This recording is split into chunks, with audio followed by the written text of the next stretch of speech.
Hi there, I'm going to show you how to add social links to your Drupal website using Glazed Builder. In this video, you will learn how to add and customize the social links element.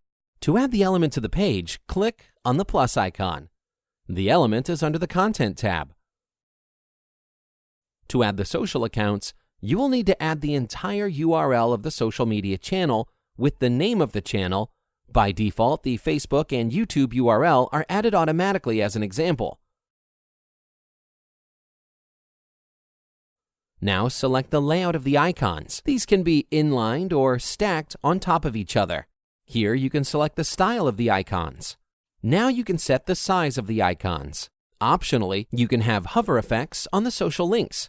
However, keep in mind that adding this, the icon style will automatically be set to circle. Once you're finished customizing the element, click on Save Changes. As you can see, you now have your social links added to your website. If you enjoyed the video, hit the like button and subscribe for more.